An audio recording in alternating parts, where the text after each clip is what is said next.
I'm Tony Bruschi. Thanks for joining us for this special report. A verdict has been reached in the trial of Jennifer Crumbly. She is the mother that is being charged with involuntary manslaughter as her son went into the Oxford High School in November of 2021 and executed 4 of his classmates. Let's now go to the courtroom to watch the verdict. All rise. Court is now in session. The Honorable Shilling presiding.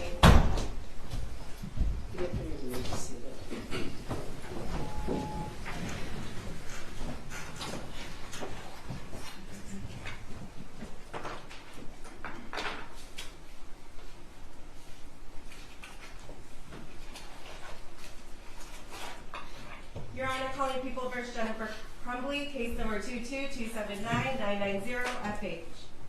Good afternoon, Karen McDonald on behalf of the people. Thank you, Marquise, on behalf of the people. Good afternoon, I'm Shannon Smith on behalf of Jennifer Crumbly, who sits to my left. All right, are you ready for the jury? Yes. That's right.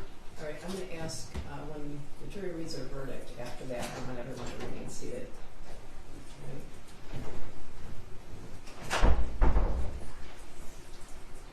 Judge, do you want us to stay standing? It's up to you. It's up to you. I really want the audience to stay seated after when the verdict's read and after that. And after that. It doesn't matter. You can stand. Okay. Do you want us to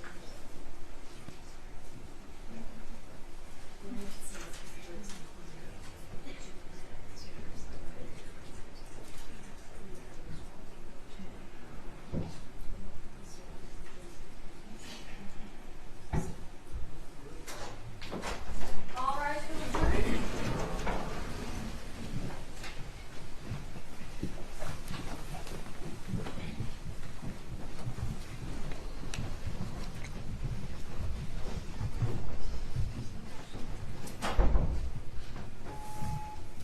Good afternoon, you may be seated.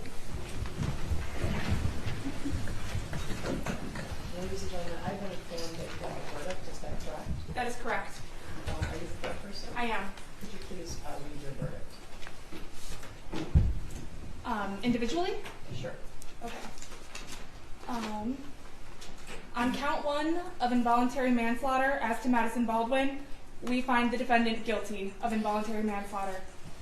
On count 2 of involuntary manslaughter in regards to Tate Myre, we find the defendant guilty of involuntary manslaughter. On count 3 as to involuntary manslaughter regarding Hana St. Juliana, we find the defendant guilty of involuntary manslaughter. And in count 4 of involuntary manslaughter against Justin Shilling, we find the defendant guilty of involuntary manslaughter. Thank you for a moment. You can be seated.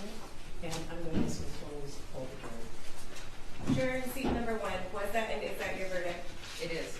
Juror in seat number 2, was that and is that your verdict? Yes. Juror in seat number 3, was that and is that your verdict? Yes. Juror in seat number 5, was that and is that your verdict? Yes. Juror in seat number 6, was that and is that your verdict? Yes. Juror in seat number 7, was that and is that your verdict? Yes.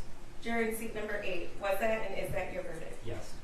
Juror in seat number 11, was that and is that your verdict? Yes. Juror in seat number 12, was that and is that your verdict? Yes. Juror in seat number 13, was that and is that your verdict? Yes.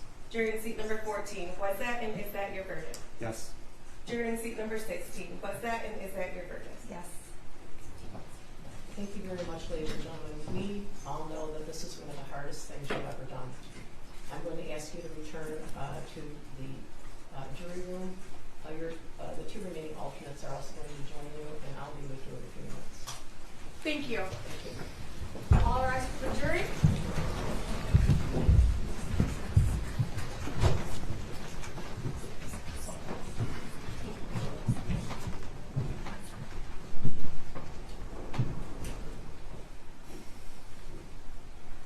All right, you may be seated.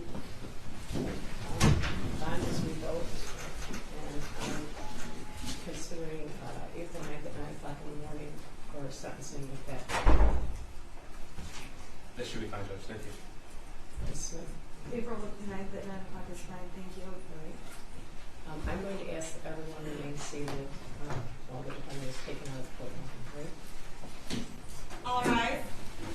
There you have it. Jennifer Crumbly found guilty on 4 counts of involuntary manslaughter, resulting from her son executing 4 of his classmates in November of 2021. The jury deliberated about 11 hours before coming to this verdict. The far-reaching consequences of this verdict and the precedent that it sets is extremely far-reaching. We have continuing coverage on this and conversations all week with attorneys, experts, and psychologists on the field here on the podcast. Be sure to press subscribe so you don't miss any of that coverage. The sentencing for Jennifer Crumbley is set for April 9th. And of course, we'll bring that to you right here. I'm Tony Bruschi. Thanks for joining us.